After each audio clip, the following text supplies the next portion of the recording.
to minimize civilian casualties, and that one step beyond that, every possible measure needs to be taken so that civilian infrastructure, whether it be hospitals, schools, anything in that category, that impact on that needs to be minimized as well. We have asked the Israelis for additional information as it relates to this particular strike, but I don't have anything to offer as it relates to that. I think let's also not lose sight on the fact that Hezbollah is a terrorist organization that does have deep-rooted infrastructure in various corners of Lebanese society, and part of that has included Hezbollah co-locating itself with civilian infrastructure. Again, as it relates to this particular hospital, I don't have any insight that I can offer from up here, but this is something we'll continue to engage on directly with the Israelis. Will the U.S. conduct its own investigation into whether every possible measure was taken here to protect civilians? Broadly speaking, Jenny, we have measures and levers and processes in place to ensure that international humanitarian law was abided by, that civilian harm was minimized in whatever way possible. I certainly wouldn't speak to that in these settings, and we would not necessarily open our own investigation at this point. Has there been any investigations into whether Israeli measures in Lebanon or Gaza have taken every possible measure? I just wouldn't speak to ongoing or deliberative processes. We have whether any of those have wrapped up. We have talked about the tools that the United States has at its disposal to do this work. Basically since the onset of October 7th. I know this group is quite familiar with them, whether they be CHURG, whether it be the Leahy process, whether it be the conventional arms transfer policy and various other things. All of those are active, ongoing things that the United States continue to have at its disposal to assess circumstances around any country in which we have a security relationship with. And that, of course, is going to continue and will always be effective implementers of U.S. law. Leon, I'll pass. Okay. Can I just ask quickly one more? Yeah. Did the Secretary get any commitments from the Israeli government today that they would increase humanitarian aid to northern Gaza after the letter last week? The Secretary in his readout, which I know you all saw, was pretty clear in his readout that there are still many things and many progress markers that we need to see as it relates to the flow of humanitarian aid. I don't have any specific commitments to outline beyond what was in the readout. I asked because the Israelis don't make any mention of it in their own readout of that meeting. Well, look, I am not a spokesperson for them. I'm a spokesperson for the U.S. government, and it is something that the Secretary has placed significant emphasis on, both in the letter from earlier in the month, the letter from April, but also the consistency at which the Secretary has raised humanitarian aid. And the Secretary made very clear that there are continued areas where we need to see market improvement. Michelle, and then I'll come to you, Said. Michelle, go ahead. Yeah, thank you. Yeah. Does the U.S. still consider the UN Security Council Resolution 1701 as the only solution for the war between Israel and Hezbollah? We certainly do, and I know that there's been a lot of interest in 1701 over the past couple of days, and perhaps a little bit of misunderstanding in how. Or misinterpretation in how it's being discussed. So let me just be unequivocally clear. What we want to see is the effective implementation of 1701. We think that it is vital and it can help create the conditions that will ultimately allow civilians on both sides of the blue line to return home. The Secretary has been clear about that. I know, Michelle, you always like to ask about what Special Envoy Hochstein has been up to. It's something he has been very clear about in his travels and in his engagements as well. The Secretary reiterated that with the Prime Minister, as you saw in the readout that the travel team just put out, and it's something that we will continue to stress.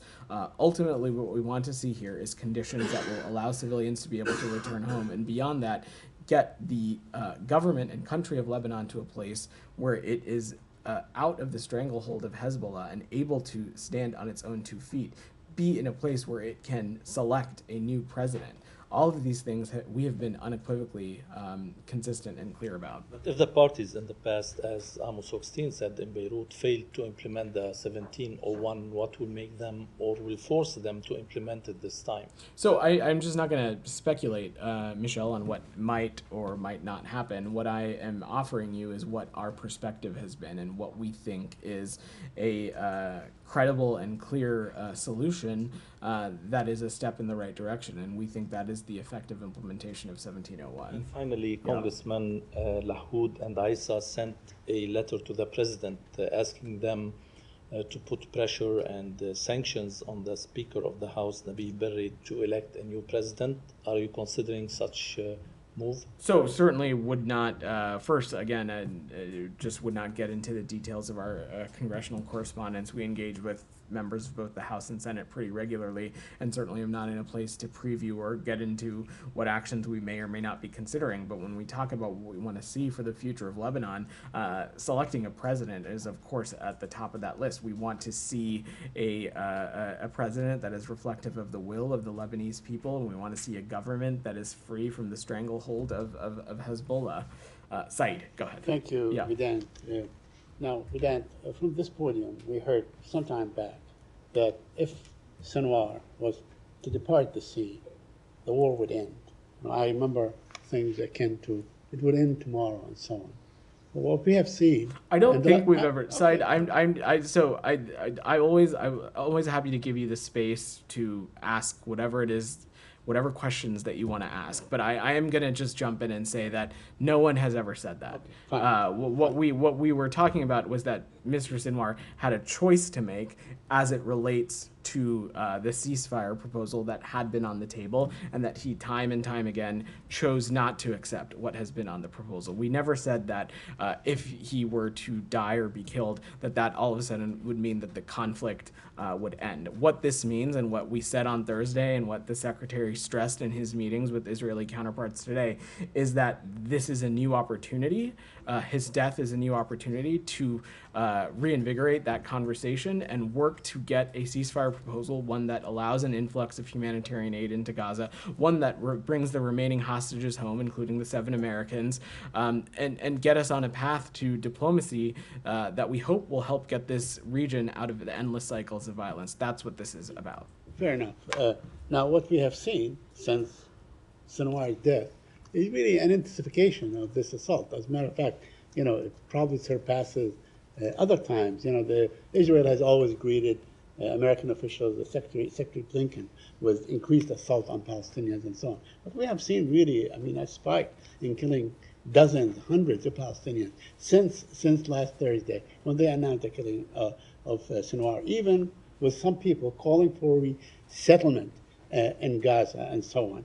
So my question to you, is Israel implementing the so-called general's plan that aims to depopulate Gaza and resettle it by Israeli settlers? What I can say, Said, is that first, the rhetoric that you're referring to about resettling Gaza, or however it was phrased, we certainly, that's the kind of rhetoric that we unequivocally reject. We have been clear numerous times that what we are working towards and what we want to see is Palestinian-led governance in Gaza, and a Gaza that is unified with the West Bank under what we hope is a revitalized Palestinian Authority.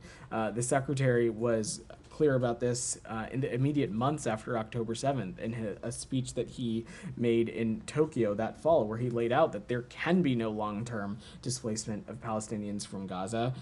We don't want to see any territorial reduction in Gaza, and we certainly don't want to see any reoccupation of Gaza after this crisis ends. What we want to work on and what we want to see are affirmative elements that will get us to a sustained peace, and that, in our view, needs to include the Palestinians' people's voices, their aspirations, and that needs to be at the center of post-crisis governance in Gaza.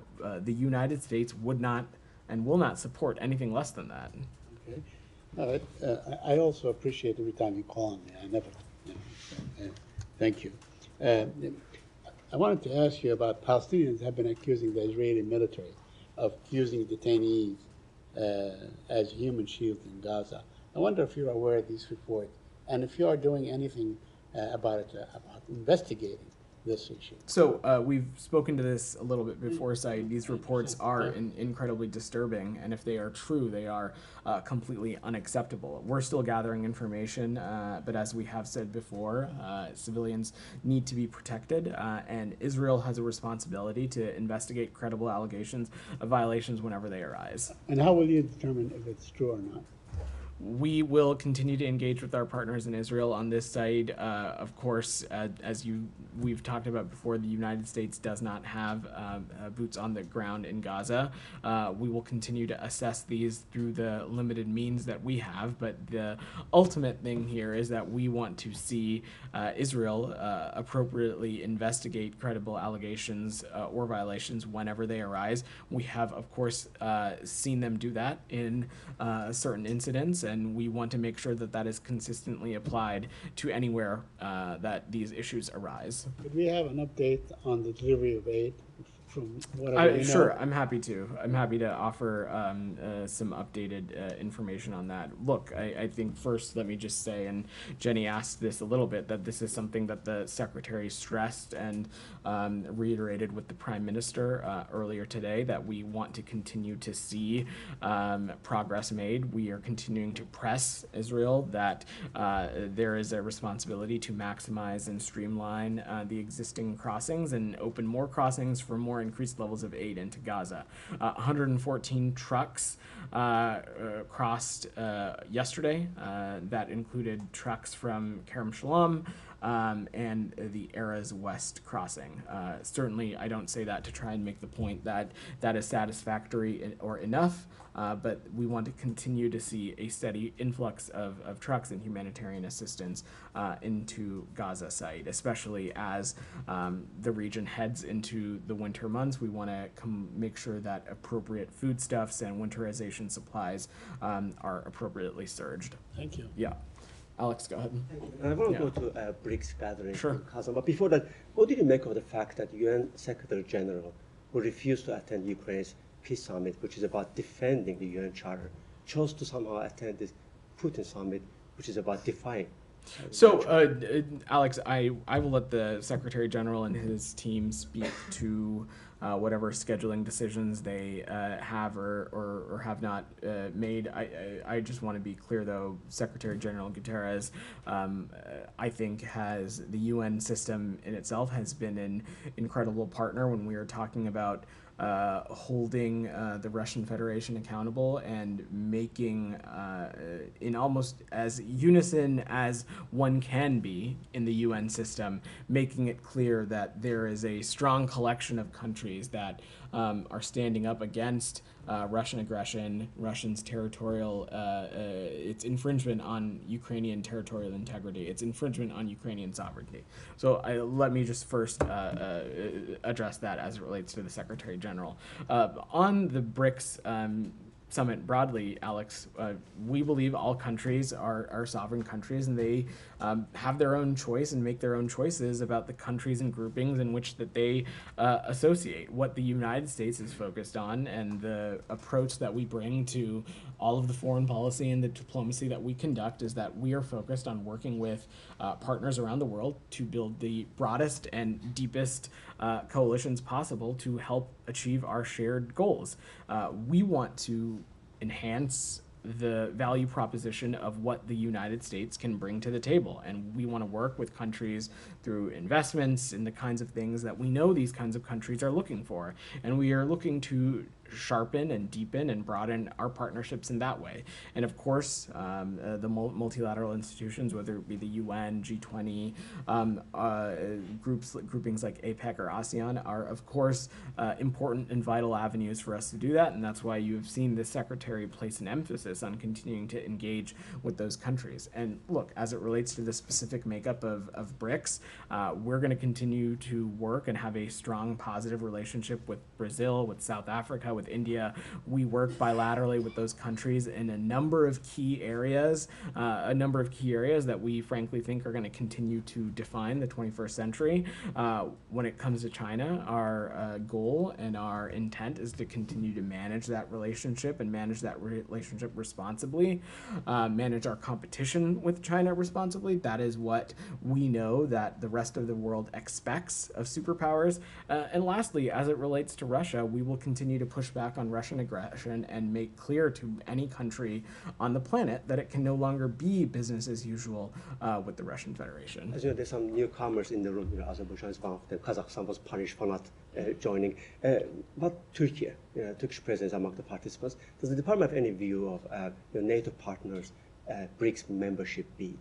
No, this is an issue for our Turkish partners to speak to. Turkey is an important and vital NATO ally, and as I said at the beginning, we believe that countries are able to chart their own foreign policy and choose whatever countries and groupings in which they associate. And finally, one from me, Vedant, speaking of Turkey, Turkish parliament today, the government has reintroduced a law called, quote-unquote, agent of influence, which is another copycat of Russian foreign influence law, foreign agent law. Do you have any position on that? I'm not very familiar with that, Alex, but I'm happy to check with the team and see if we can get something back for you. Go ahead. Thank you, Vedant. Pakistani Prime Minister Shehbaz Sharif has made an appeal to President Biden for the release of Dr. Afia Siddiqui, who is in U.S. prison for attempting to kill American officials in Afghanistan. How would you respond to that request? So first, I certainly wouldn't get into private diplomatic communications, and on the case itself, I would refer to the Department of Justice to speak to any inquiries regarding Dr. Siddiqui's incarceration. Sure. Police in southern Pakistan have shot at a doctor accused of blasphemy, and it's not just killing. After he was killed, a violent mob dragged out his dead body from a car and burnt it to death in front of his family. How much are you concerned about the rise of religious extremism in Pakistan? We uniformly oppose blasphemy laws everywhere in the world, and that, of course, includes in Pakistan. We believe that these laws jeopardize the exercise of human rights and fundamental freedoms, including the freedom of expression and the freedom of religion or belief. We regularly raise these concerns with countries around the world, including, of course, Pakistan. So last question. Media reports suggest that the United States has communicated to the Indian government that it seeks meaningful accountability regarding the alleged murder plot of a Sikh activist in New York. Could you confirm if that kind of message sent to India, or what was their response? So to take a step back, there was valuable engagement with India's inquiry committee last week, and information was exchanged between our two governments to further our respective investigations. We understand that the Indian inquiry committee will continue its investigation, and we expect to see further steps based on last week's conversations. We continue to expect and want to see accountability based on the results of that investigation, and certainly the United States won't be fully satisfied until there is meaningful accountability resulting from that investigation. Beyond that, I'm just not going to address this in further detail, given that this is an issue that is active and remains under investigation and ongoing under both of our countries. Go ahead. Thank you very much, Vedant. Just two questions, sir. Today, this one senator resigned from Pakistan Senate. He was on dialysis, and he said that while he was picked up by the powerful, usually by the powerful, they mean the establishment, the military of Pakistan. He said while he was picked up, he was given dialysis even twice during that 5-6 days' time. Do you have anything to say? Are you even aware about it? I'm not aware, and I really don't have anything to offer on that. Jackson, one more go question. ahead. You got two yesterday. Go ahead. Okay, Jackson. thanks, Vedant. There's a report that Aryan Tabatabai was the leaker of the documents purporting to show Israel's plans to retaliate against Iran. Can you confirm? I certainly wouldn't speak to that from here. As I said in a response to Nick's question earlier, the FBI has announced that they are actively investigating the unauthorized disclosure, and I will ultimately defer to them to speak to that further. Did the Secretary discuss the leaks during his visit to Israel? I don't have anything else to offer as it relates to the Secretary's engagements beyond what was in the readout. Go ahead. Thank you. Yeah. Thank you. When it comes to intel analysis, South Korea and the United States have been very in lockstep and very close coordination, especially about North Korea's military activities. And this time, there seems to be some difference. And you said it's not about confidence in South Korean intelligence. Then are you rejecting the notion that there is a discrepancy in intel analysis between Seoul and Washington about North Korean deployment? I'm just not going to speak to the process, the intelligence processes that we have in place. Let me just be unequivocal about this.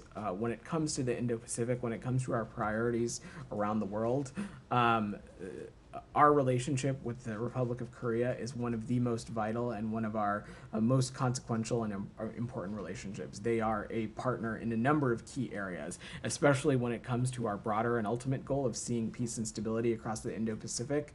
Our partners in Korea are integral to that goal. Separate from that, the reporting that we have seen as it relates to soldiers from the DPRK who the suggestion that they have been sent to fight alongside Russian forces in Ukraine, should that be true, that would be incredibly concerning, it would be dangerous, and certainly it would be reckless. The United States has its own processes in place and our own assessments that we need to make before certainly we can publicly say that we are seeing anything as it relates to a particular policy area. It is not at all a reflection of any country, whether it be the ROK or otherwise. It's not a reflection of that at all. Any discussions underway as to what to do in terms of, like sanctioning North Korea or any steps to take? At the center of this, if these developments are true, they would certainly be incredibly dangerous, and that is why at the core of this is continuing to consult with our allies and partners, of which ROK would certainly be a part of that. But I'm not going to preview any actions we may or may not take. Thank you. Go ahead. Do you know how many aid trucks arrived in northern Gaza over the weekend up until today? I don't have a specific breakdown for you on transit intra-Gaza. What I can say is what I answered to Saeed's question is that there were, and I will pull up the number again just to be precise, it was on October 21st, 114 trucks that we saw enter Gaza, which again, not at all, don't offer that statistic to say that that is satisfactory, but that is the updated metric that we have, and simultaneously we of course are stressing with partners in Israel that more needs to be done to enhance the flow of humanitarian aid. I asked because a journalist yesterday on the ground in northern Gaza yesterday told me that an UNRWA facility in Gaza City had received 7 trucks containing flour and canned goods, but which have yet to be distributed, but received no water. I don't know what you do with flour without water, but they're having a hard time even distributing these because of the ongoing onslaught there. I'm just going to stop you right there. We are not at all saying that the situation has improved or that the situation is satisfactory. Far from it. We have, in the immediate days following the letter that Secretary Blinken and Secretary Austin sent, we saw some important steps in the right direction as it relates to particular border crossings. Those were good positive signs. I can say that on October 21st, 114 trucks made its way into Gaza, but of course we are continuing to see challenges as it relates to ensuring that aid is getting to where it needs to go within Gaza. That's something that we are continuing to work closely on with partners in Israel, NGO partners, and international organizations, and that's something we'll continue to stress. All right, everyone, we're going to wrap there. Thanks.